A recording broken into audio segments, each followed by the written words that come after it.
I was considered lateral entry, which was odd back then. Who better than Lasaundra Siddle, AP? I'm just looking like, is it time for her appointment yet? Because I could. Kid vaping. Kid doesn't smell satisfactory to come in the classroom. You got a kid that is different from the rest of the class. Legally, they have to be there. Look, I'm excited today because I would say, one of the goats in education around these parts. And I'm just happy to have her because she's like, I know I'm bringing y'all all my saviors, but she's another savior for me. And we also have another little link up where I'll tell you about in some episodes down the road. But I'm going to let her explain her road to where she is right now. Her name is Lasaundra Siddle. She's gone through being a teacher, a coach, AP, and a confidant for me. So I'm gonna let her explain her little road to where she is now. And here we are, Miss Siddle. Thanks for being here. Hey, Jen. Thanks for having me. Yes, ma'am. So unexpected that you want people to sit down with you and do this, but I think it's good. I think this is good. Wow, my road has been 20 years. 20 years, what I thought. In North Carolina. A lot of ups and downs. Very quick part of it. I got into it because I just wanted to coach. And ended up getting a job when I went to ask a former colleague, could I come back and help him? And he said, I can do a little bit better and make you the head coach. Probably an hour later, I got a job as a teacher. Okay. But there was different paths that I took. Back then, you were someone that went to school to be a teacher. Right. I was considered lateral entry, which was odd back then. This was 2006. Okay. So for probably the next 10 years, I did teaching and coaching. I taught CTE, for those that don't know, that's career and technical education. And I taught a certain segment, which is business ed. And I also coached cross country, girls basketball. Yeah, I did. Okay. And volleyball. And then I was also an assistant AD at one point in time. Okay. What people soon realize is when you start teaching and you work in education, which you'll know, you are asked to do many jobs. Yes. And you will be doing different things that you thought you would never, ever do. So, no, I never thought I would coach cross country. But I ended up doing it. I coached volleyball and basketball. And then as I'm doing all of that, the athletic director asked me, could I go ahead and just be an assistant and help him out? Right. So that was a way to make extra money. All those jobs, I earned extra money. So for the first 10 years of my career, I did teaching and coaching. And then it finally hit after being in it for 10 years that I wasn't going to make too much more money. And so it hit to go ahead and start thinking about being an administrator because I can make more money. Sad to say. I wanted to do that and find a way to make some money. I'm sorry to sweat a little bit. Yeah. But then it seemed like the next natural progression from being a teacher, coach, then the next thing I needed to do was be an administrator because I'm kind of trying to push Miss Taylor here to get into coaching. Once you start doing those things, you're being more of a leader and you're doing more on the administrative side. So you have people talking to you. You're always interacting with parents. You've also helped with sports. It's the same as being an administrator. You're doing all of the same things. I know she doesn't want to hear that. Right. But I would say I was doing basically the same thing as a teacher, being an administrator. Now I can help more teachers in a different way. So that's kind of been my journey for the last 20 years. 10, 12 years I spent working as pretty much teacher coach helping other teachers. And then once I became an administrator, I really started to help other teachers. Gotcha. So that's kind of been the journey. And finally decided to retire from North Carolina and then take my talents to Virginia. Yep.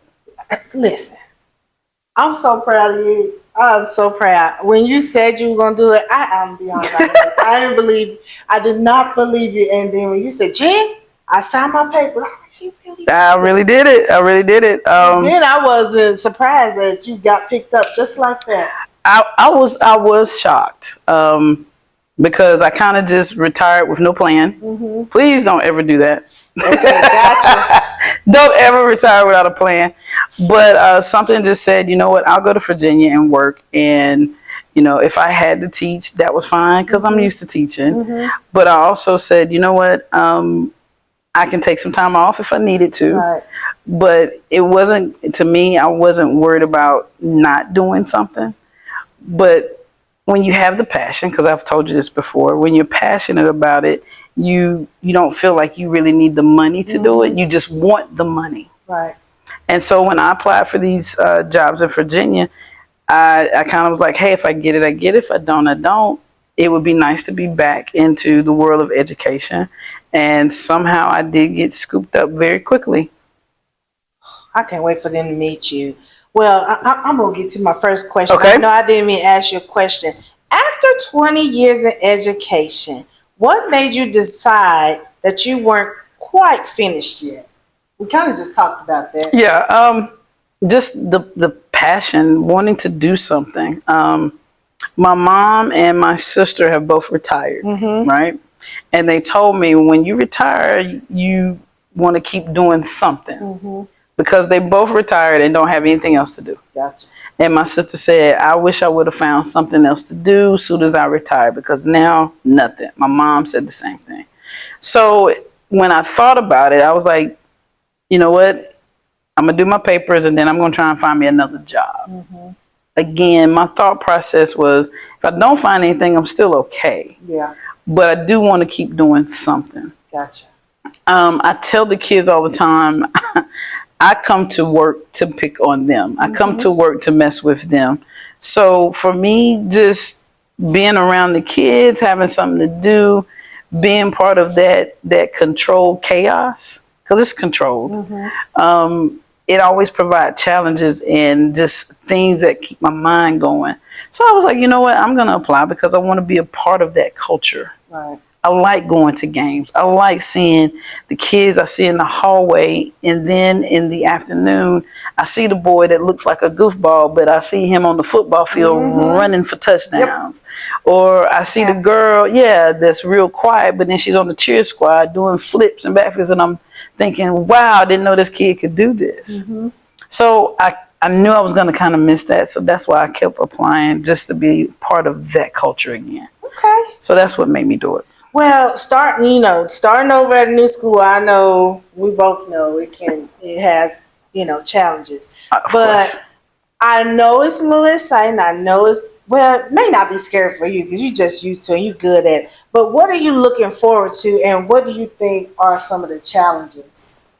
Challenges are going to be learning their culture, learning how they do things. That's always something that you got to figure out when you're new. Sort of like, how does lunch work? Yes. If you go to another school, lunch may not work the way it does at your old school. Or how they do their announcements, or how things go after school. It's always a different type of atmosphere. So that's going to be different for me, just kind of, especially being assistant principal. Put my phone down because I don't want to look on there and ask you something. I'm asking you like we're sitting at the salon, like I normally beg you for help. Right. I want you to tell the people how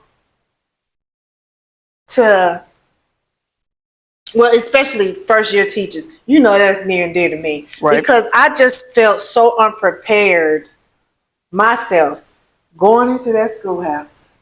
Lateral entry. The only thing I did was coach kids. So what I was doing, everybody that I knew that was in education, I was calling them.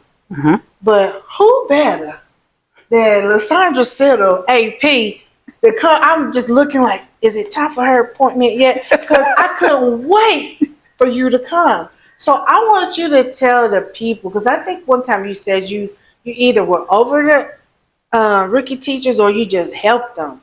What's some pointers that you can like give, because you gave me some, and hopefully we can get some stuff together and help the people out after the videos. But Right. let the people know some things that they could do to help them with the chaos in the classroom.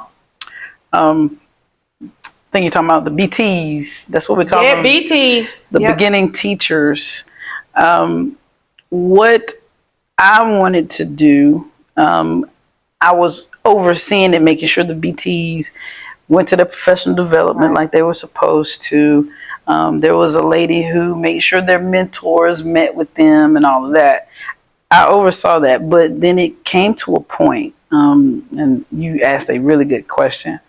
It did come to a point where I met with our instructional coach. Mm-hmm. And I told her, I said, there are some things I want to train the teachers on that are new, the BTs. Mm-hmm. I said, because I don't know if we're understanding, like, what's the difference between a write-up and classroom management. Mm. Because a lot of beginning teachers feel that once something is disruptive in the classroom, an administrator needs to come. Mm-hmm. And then there are things that would happen in the classroom where the teacher wouldn't even write it up. Gotcha. And we would find out later, she should have wrote that up. Mm-hmm.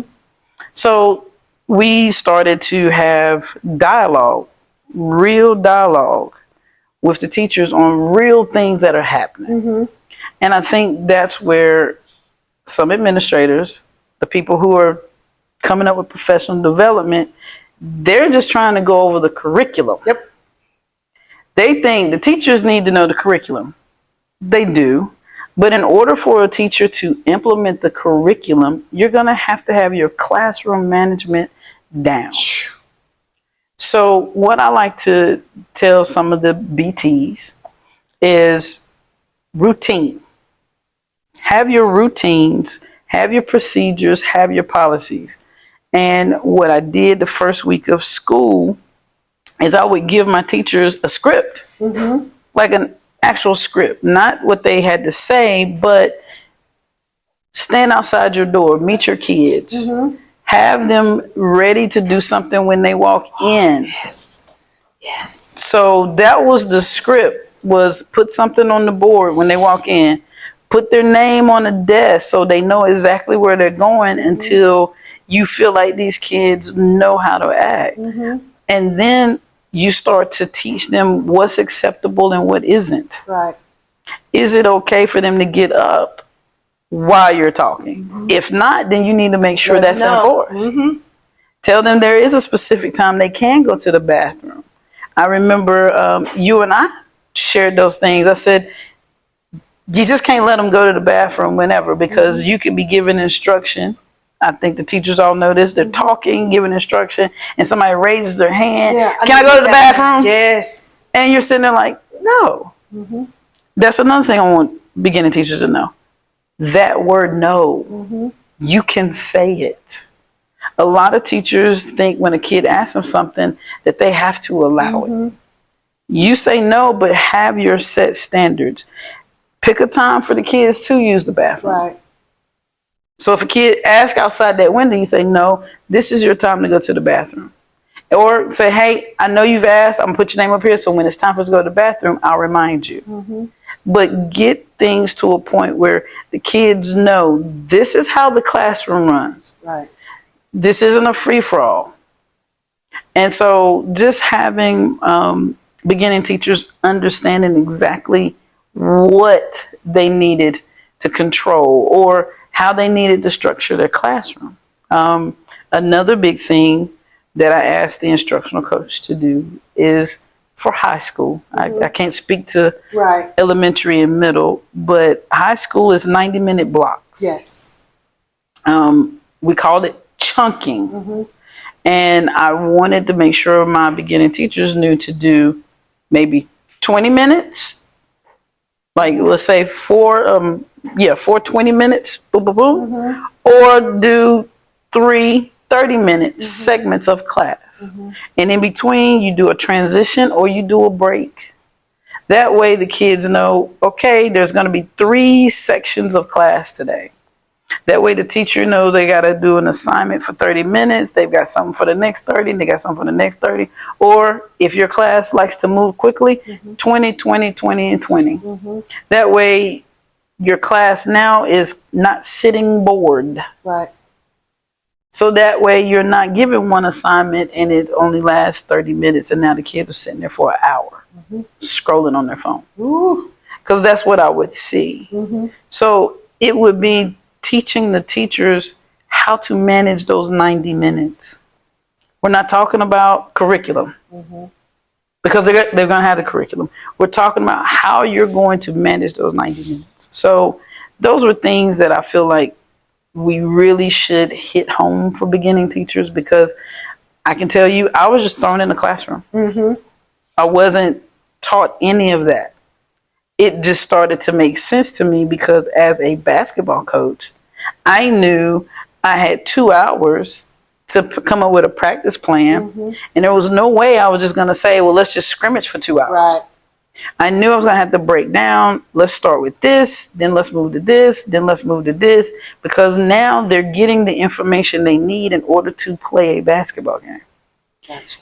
Take that same philosophy, because you've played, take that same philosophy in the classroom.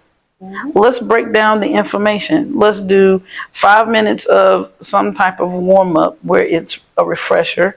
Let's do the next 10 minutes of this assignment that leads into the next assignment that leads into this assignment. And all of that will lead into something they need to know for the test. Right. That way you're not giving them one thing and hoping and praying that they get it. So it's funny that you say that, because when you know, I ain't gonna say thrown into the classroom, but kind of was. But you know, I'm just like Nemo out there. Don't know where to go. Keep swimming, just keep swimming. Just keep swimming. I just wanted to keep swimming. I just was just like out here, don't know what to do. And so I too relied on my coaching skills, and I still do. I was telling a lady today, you know, I'm always like, all right, let's go. You know, I'm talking to them like that. Finish strong. You got such and such minutes, and I can also use what I have learned in my master's studies and GCS Act, some of what they, you know, have for us to really learn. But honestly, a lot of that book stuff, it just don't really work moving forward in the classroom. So right. Can you speak on that too? Yes, I'd like you to touch that right there. The things that they don't teach you. One thing that you were talking about that you just said, I want to get teachers to understand, you also need to be encouraging. Teachers don't use positive affirmations anymore. I have a lot of teachers that just kind of want to, all right, y'all got to do this assignment, and when you're done, just turn it in. And then they go sit down and don't say anything else to the class. Or they may check it and say, hey, I'm coming around to check to see if you did this, this, and this. All right, you're done. All right, you're done. All right, you're done. Can you imagine sitting in a classroom like that? I, again, still being a coach, being someone who's encouraging. Okay, y'all, listen, we've got to get this done. Let's do it together. Everybody needs to finish today. Can everybody finish today? So now I've kind of given the whole class, you know, a goal. Right.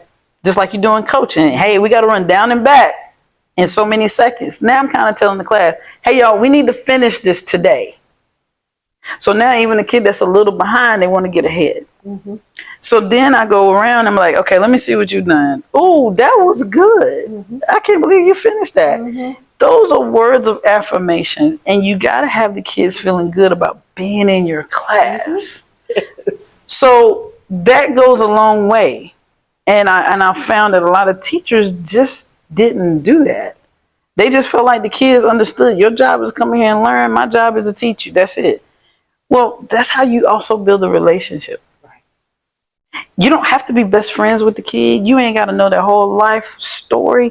But if you see that they did a good job, you need to say it. Mm-hmm. Or you know, and you can, we're going to do a little bit of slang like, oh, that's my boy. You did that. Oh, go ahead.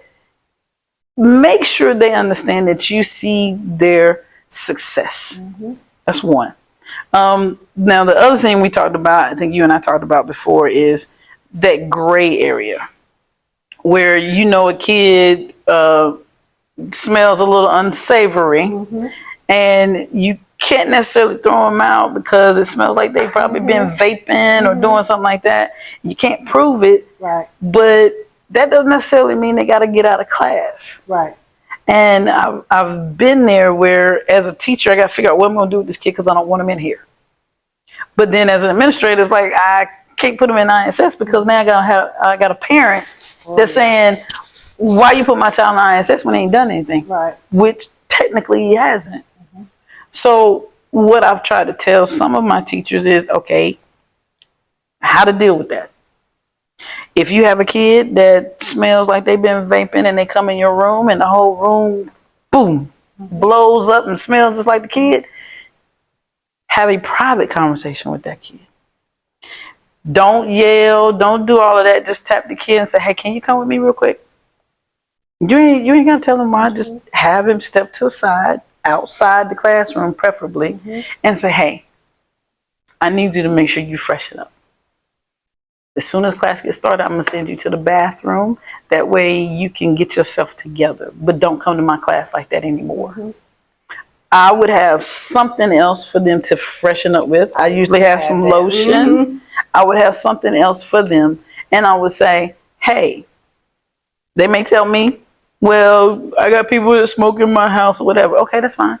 Tell you what, do you have a dryer? They would say, yeah. Throw your clothes in the dryer. So as soon as you walk out the house, you throw that on so you don't smell like the rest of the house. That's still education. Yeah. That's still teaching the kid. But there's a certain level of respect. I can tell you, when you talk to the kid like that, they understand that you do care. Yeah. They do understand that you want them to be their best, that you're not accepting how they are. So next time I see a kid, they come to my room with some respect. Or, and I know this probably happened to you, they'll come straight to me. Yes. Do you have that lotion? Yes. Do you have that stuff? Because I got to go to the bathroom. Yes. They may do it and they're in another class. And the teacher done said something to them and they'll say, I need to go to the bathroom, and come to you like, hey, you got that lotion? I need that. I got to freshen up. Yeah. So you know you're teaching them something. So that's what I advise some teachers to do about that. When you've got a kid that just doesn't want to comply, or you have your, I think we talked about it earlier, your functional skill kids, your nonverbal kids, you've got to differentiate. And I don't think they teach teachers how to do that. Because I don't know if anybody knows. I think a lot of people are afraid to say, well, you got to separate them. You have to. There's no way that a kid that's nonverbal is going to be able to sit and be in a group, which they now want you to do everything in groups, but that kid's not going to be able to sit with a group and participate. Right. So yes, you're going to have to separate, but also as a teacher, you may have to teach in pockets in your class. You can't. That's okay. Yeah, you can't do a one size fits all. I'm going to stand up here and teach the whole class on the board, and then whoever doesn't get it, I'm going to sit down with them. Well, now they're frustrated, they feel lost, and now you singled them out. Yeah. That's not going to be good for the kids. So just go ahead and say, hey, here's the assignment. And then once those that can get started, I'm going to sit with some others and help them get started. So I think teachers really need to evaluate what's in their classroom. And that would be my advice to them, but also know how to handle those unintended manageable things. Kid vaping, kid doesn't smell satisfactory to come in the classroom. You got a kid that is different from the rest of the class. Those things make a difference how you actually teach the rest of the class. Right. You've got to address those concerns, you've got to learn how to manage that in order for you to move along with class. So I have learned, and you mentioned it, time management plays an important part in class management. Mm-hmm. And I know I'm only working on year 4, but I definitely have learned that. Yes. I know they used to say to me all the time, teach bell to bell, bell to bell, bell to bell. Well, that's a real thing. Because if you don't, I noticed if you don't have something for them to do, Right. they're going to find something to do. And they ain't just spending all this time trying to reel them back in order to get back on track. Let's see. If you could go back and talk to yourself on your very first day as an educator, what would you say? I would probably tell myself, make sure you get licensed quickly. Mm-hmm. I would probably tell myself, you need to find an experienced teacher to figure out how to manage the classroom. I really didn't have a mentor. Mm-hmm. I think they started doing that later. I don't know when they started doing it, because I think maybe my 4th year Mm-hmm. of teaching, I got a mentor. Wow. So it's not like all these ideas came like very quickly. These are things that they just started doing recently, because they realized a lot of teachers were leaving the profession because they didn't feel prepared, or they didn't feel like they were getting any help. I would have told myself, these are the things you need to be ready for. You're going to be busy. Mm-hmm. You're going to be at school late. I didn't expect all of that. School is what, 8:30 to 3:30, however, whatever your Mm-hmm. situation is. It's usually over by 3:45. Right. I thought I'd be hitting my car by 4. That right. That never happened. So I would have told myself, make sure you get licensed within the first year or Mm-hmm. 2. Make sure that you find a mentor and learn how to manage, because I had to kind of teach myself. Yeah. Which luckily I was a coach, because I had good coaches, and I started thinking, you know what, I want to manage my classroom the same way I manage my yes. practice. And I did that all on my own. There was no one to tell me. Gotcha. So I that's why I do what I do. When I saw you frustrated, Woo. Yes. I was like, hey, I know what it feels like, because they don't tell you. And what's sad is, it's been almost 17 years later, Mm-hmm. and you still are not getting the help that you need. Not at all. Do you see what I'm saying? Like, I was in that boat, and then I'm sitting there thinking, 17 years later, practically, she's not getting the help that I didn't get. So that's why I had no problem telling you anything, because I'm like, this is crazy. Well, so funny. We talk off camera all the time. Yes, we do. But what do you think? Especially, I want to jump off over to special education right quick. Okay. You loved your department down there. Yes, I did.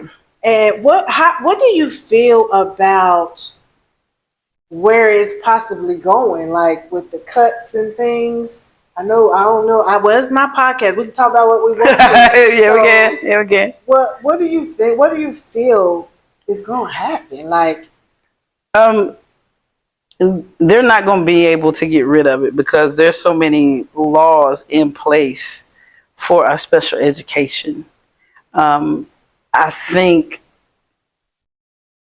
the legal ramifications that the state realizes, they're not going to be able to cut those positions. Mm-hmm. There's so many things that you've got to do legally for our special education.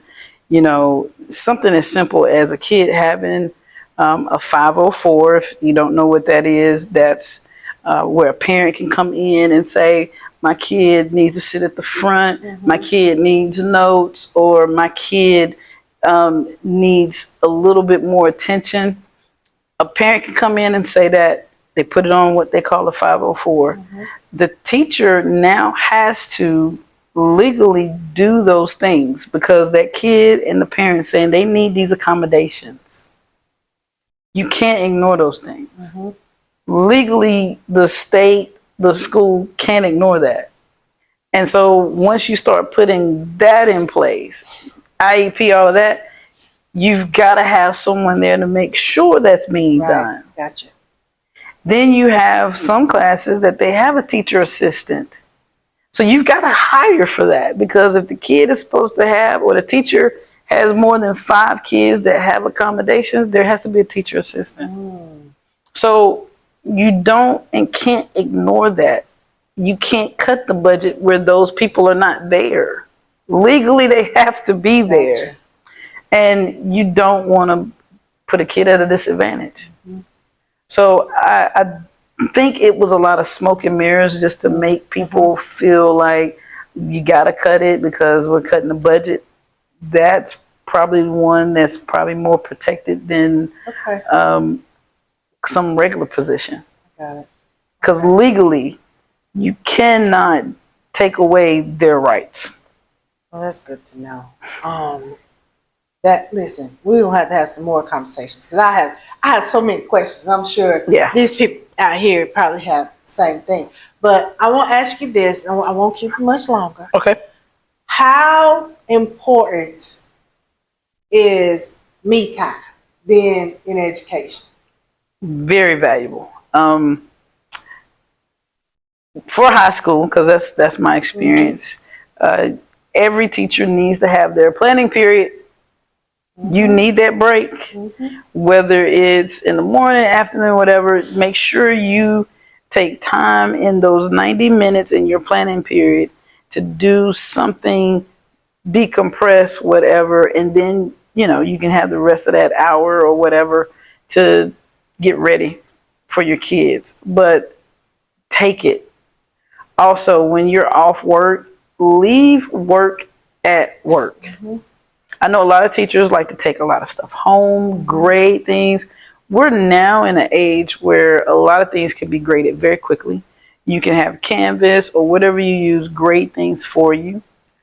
But use your planning time to get things graded. When you're outside of work, make sure you are decompressing, and the work is always going to be there. But when Friday night, Saturday, Sunday hit, you need that time for you, your family.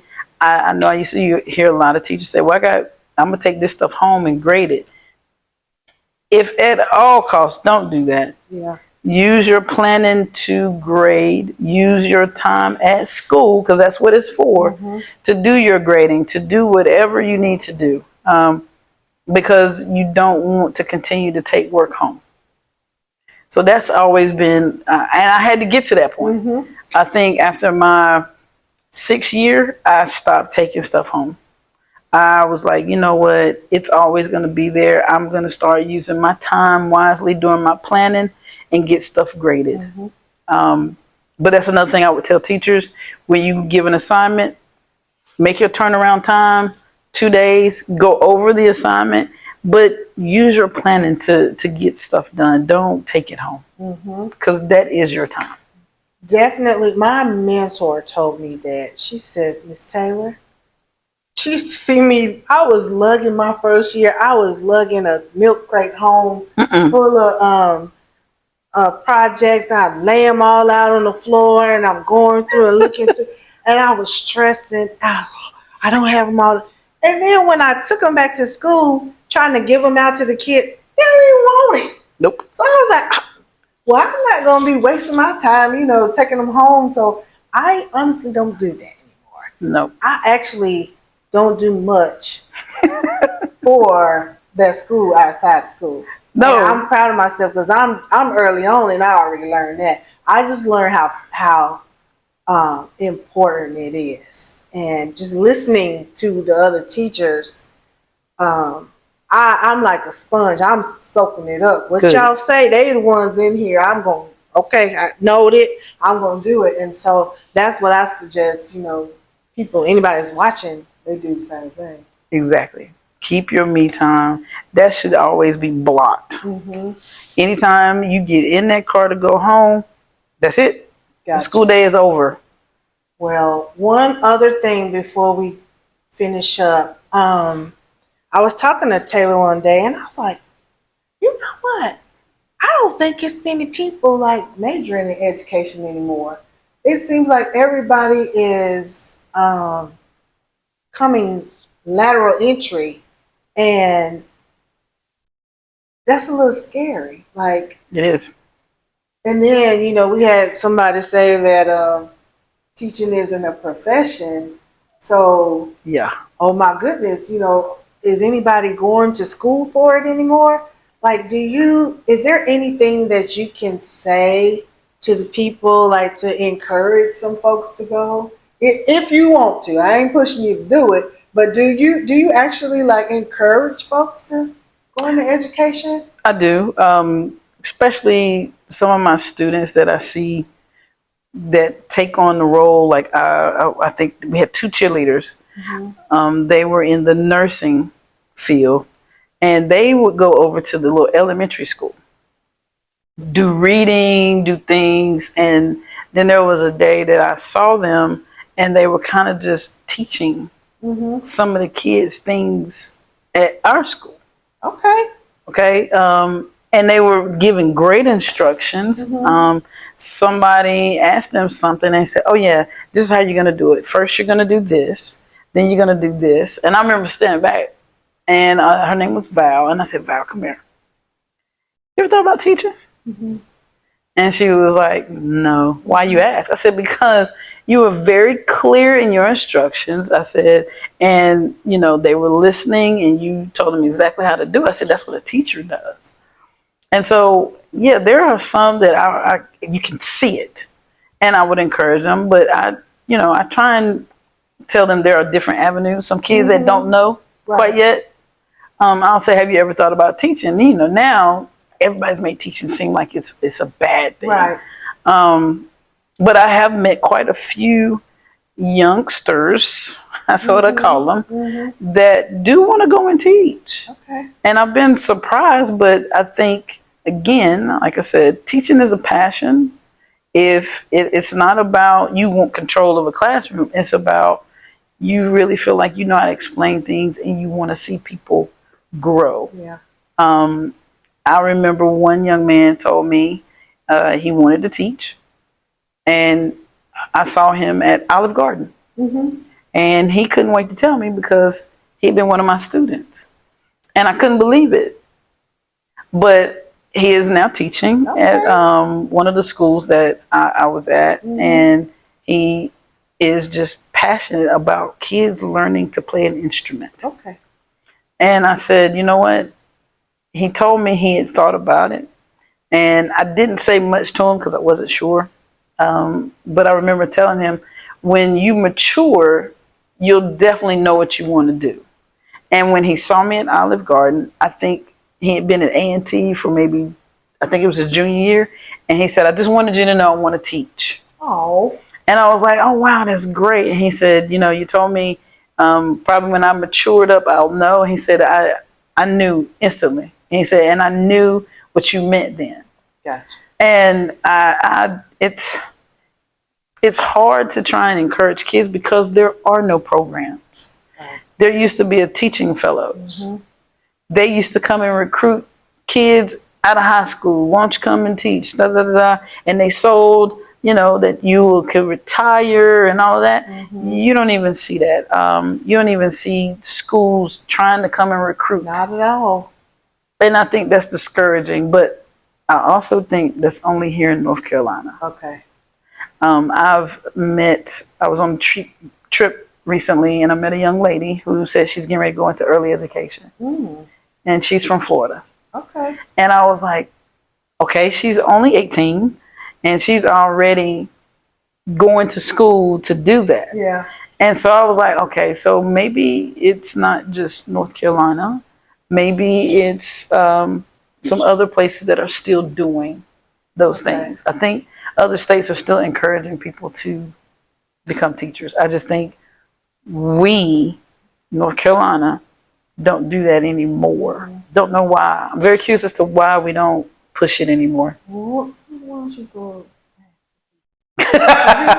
you know what you're talking about, and I'll stand there with you. I mean, standing down there at that what you call that protest thing down there at DPI. I was so proud that day, but get on your red. Yes, I was really, really proud, and I'm standing there like Taylor and I both went, and I was just looking around like, wow, everybody had one goal, and they were, all there locking arms, and I just thought that was amazing. But I'm ready. If you go, I'll go with you. Yeah. But the last few questions, these are like some rapid fire things. Oh, okay, let's go. You ready? Coffee or tea? Coffee. Yeah. Early bird or night owl? Night owl. Really? Yes. Strict or soft? Soft. I'm not strict. Okay. Oh God. Favorite school lunch? Favorite school lunch? Yes. Pizza. Pizza. Okay. Is it the pizza from back in your day? Back in my day. Back in my day. I like the pizza. That little square greasy piece. That was good. One word your staff would use to describe you. Dependable. Okay. I like that. Most used phrase as an assistant principal. Oh, God. The other AP repeated it too. We're in the business of educating. Okay. We are in the business of educating. That's what I would say to the kids if they're not in class. Hey, this is not a hangout. We're in the business of educating. I need you to get in class. There you go. That's good. Okay. Beach or mountains? Beach. Beach. Okay. Last one. What's one thing people would be surprised to know about you? Ooh. I'm going to say that I'm in the senior games. Yes. Playing basketball. Stay tuned for that one. I can't wait. Well, listen. I can stay here all day. Yeah, we probably could. And we do. We talk. When she comes to get her hair done, we talk about everything. You have a list of problems. Yes, I'm like, help me. And you see it slow down a little bit. It has. And I'm just so thankful. I don't want to be emotional on this thing, but I'm so thankful. There's you and two other folks helped me to get to where I was my first year. And you know how it is. You got to get that foundation. So I'm building on it. And I know a lot of people out there that really appreciate it. So thank you for sitting with me on Real Talk with Miss Taylor. Real Talk with Miss Taylor, where we have real people, real conversations, and real impact. Thank you so much. For your brother and mine.